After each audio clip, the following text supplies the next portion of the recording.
Alright, what's up? We have a new chapter of One Piece, starting off with a adorable little cover spread. Everybody eating some pizza.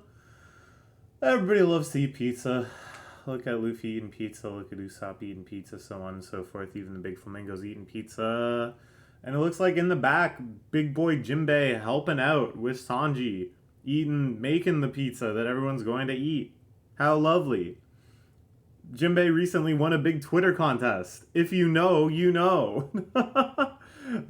Anyways, yeah, this is cute. I like it. I don't know. Nothing to say. Let's move on. This chapter is called Sentomaru. The last one was called Admiral Kizaru. So we're having this long-awaited showdown between former friends now turned to enemies. And it seems at first that Kizaru should just like sweep easily, because Kizaru is an insanely god tier character that has only really been impeded even slightly by Raleigh and Marco during the war. You know, two pretty legendary pirates in their own right. Whereas Sentomaru is just some guy. He doesn't appear to be a devil fruit user. He hasn't really come up in conversations around potentially the most powerful people. We saw him fight Luffy really briefly on Sabaody and used Haki, a little demonstration foreshadowing of Haki that Luffy was like, what the heck? His physical attacks hurt my rubber body. But, you know, he's just kind of like some dude. I don't know if he can compare to a super veteran officer that turns into light. But, as I remembered reading last chapter, Sentomaru at one point does say, my defense is the best in the world. And characters in One Piece don't say things like, my blank is the best in the world lightly. Whether it's completely accurate or not, it certainly means something. And Sentomaru is the type of honest, kind of straight shooting, not kind of highfalutin guy that isn't going to just say that for no reason, and is somebody that's been in a position where, you know, they've been around so many insanely powerful people that if that was such an outrageous claim, I don't think they'd be making it. Sentomaru also assigned to be the bodyguard, the personal bodyguard of Vegapunk, right? And Vegapunk is like one of the most important assets in the world for the Navy and the world government. So they're not just going to have some random mook defending him. It's kind of interesting. It's like, I think Oda very deliberately does this with several characters throughout the story, where they're kind of sidelined. They're not the major focus of fights. They don't have a whole bunch of like feats to their name. But you realize, oh, we've never really gotten deconfirmed that this person is strong either. They've just kind of existed in this ambiguous space. And so they can be deployed so late into the game, some 600 chapters after their first appearance, and be like, yeah, actually, you had no reason to doubt that this person was super strong the whole time. Okay, so let's check it out. What the heck's going on? We got the Pacifista on the coast, squaring off with the battleships. All sorts of crazy tech coming out of the woodwork to repel the incoming battleships. The Sea Beast weapons are annihilating battleships. Oh my gosh. The giant lion just kind of one-shotted this. Okay, so what's with this worm-looking Vice Admiral? He's one of the strangest designs in all of One Piece, I think. And he seems to be using not necessarily a devil fruit and not anything that seems at all related to his grotesque appearance, but instead just punches a hippo with some sort of like steampunk type weaponry, which looks like he's just equipped it to his arm. So I don't know. I think in general we're supposed to look at all these new vice admirals and be like, ooh, there's kind of like a new wave of technology empowering people in the Marines. Like a new generation has come up to face the new challenges of this new era, which is pretty cool. And I think they're kind of doling out that idea in many different ways. This newness, both in their attitude and their equipment. Oh, this is a big spread, I see.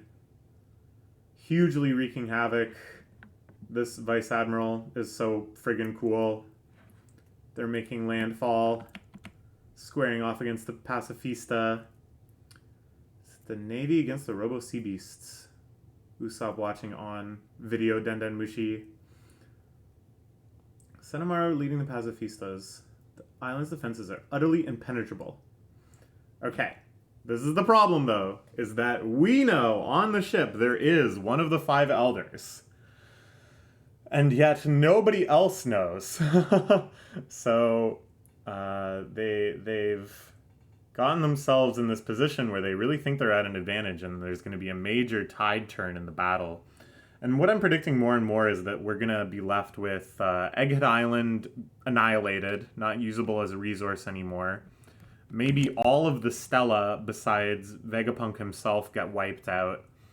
And then, you know, the Straw Hats and them barely sneak away. It's kind of like a bad ending. They're more annihilated than not. Because I think that just kind of sets up the next few arcs better if they're sort of on the back foot and they're running off with Vegapunk and trying to make the next moves at Elbaf. Anyways. Is that why he showed up to take out Sentomaru? They sent an admiral here. Yes. Right from Sabaody. This fight is too cruel to ask for you. I won't blame you for running away. The fight begins. It looks like Sentomaru's kind of getting owned. Sent flying with a kick. But you know, that awesome scene where Kizaru is just warping around Sabaody and kicking the shit out of people. His kicks are tough. Speed is weight. Have you ever been kicked at the speed of light? What a chilling line. Blasting with lasers. Grabs his axe. Remember in Sabaody 2, he's like, I don't even need my axe to fight you people. Here he needs his axe. Since when did you side with pirates? I'll take the side of anyone who creates an escape route for the man who saved my life.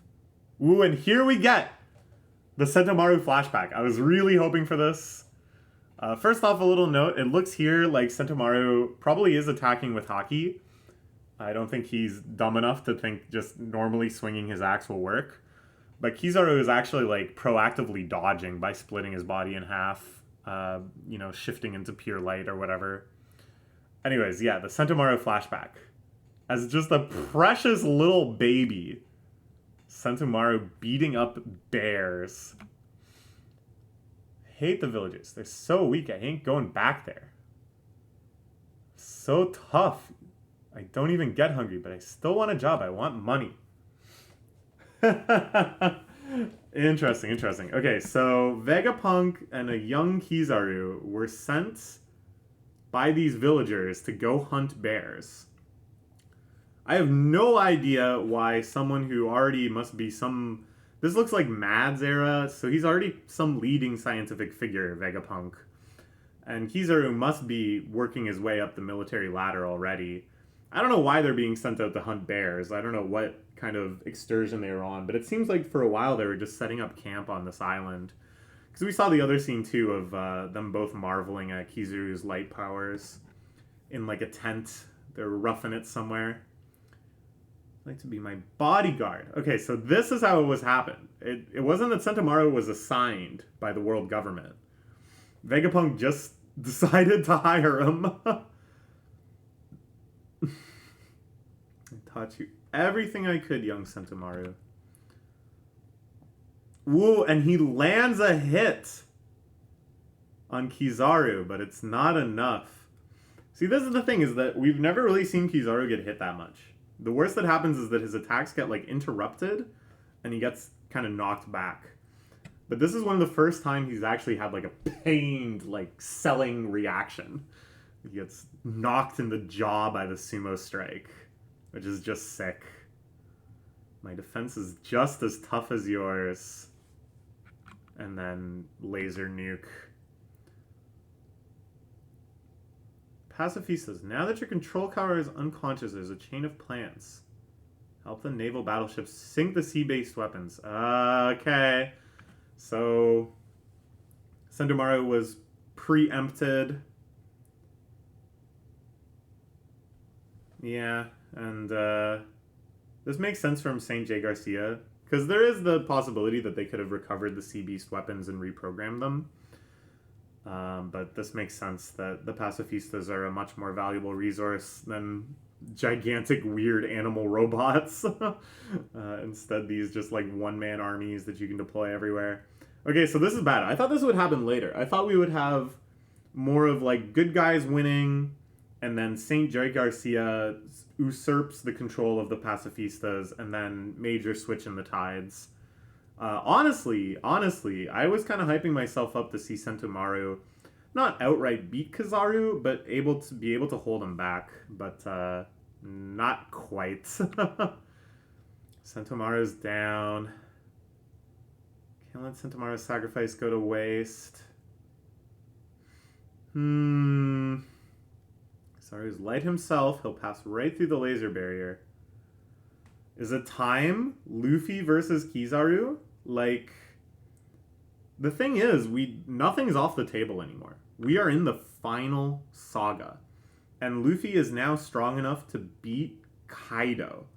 So there's like no battles that we have to protect. There's no things left that we have to like save for another occasion. Besides, I guess, like versus Blackbeard, versus Emu, whatever. But obviously, you know, that's long down the road.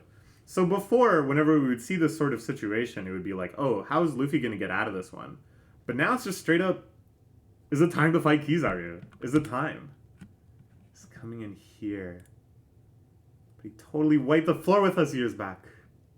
Straw Hat Clue, we had some times together. Okay. Emergency alarm. The power plants, Punk Records, York. He's listing off the things that need to be preserved, and everything else he can just sort of annihilate with impunity.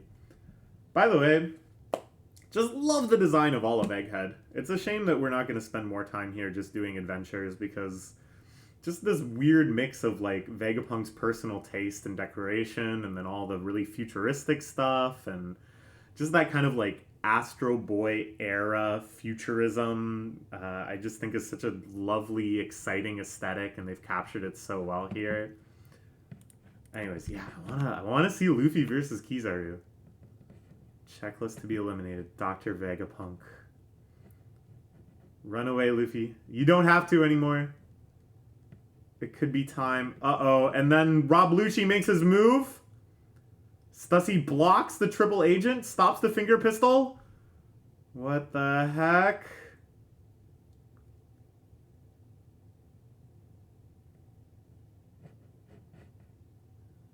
Looks like he left you behind. Okay, so Kaku gets bubble gunned. Got back up and thought you could make your move. Between Kizaru and me, you're all dead. Ooh, it's gonna be Zoro versus Lucci, and maybe Sanji versus Kaku, and Luffy versus Kizaru. I'm so happy if that's the case. I think we just focus on those 3 fights. We get some nice choreographed chapters of that, just focused on that. Bing, bang, boom. They make their narrow escape just as all the pacifistas are switching sides. Excellent finale to the arc. And I think it would be such a great way to show how much the whole crew has leveled up. You know, that now Zoro can fight the guy that Luffy just barely won against back at Ina's lobby. Like, everybody's just kind of having these level ups. Luffy fighting an admiral.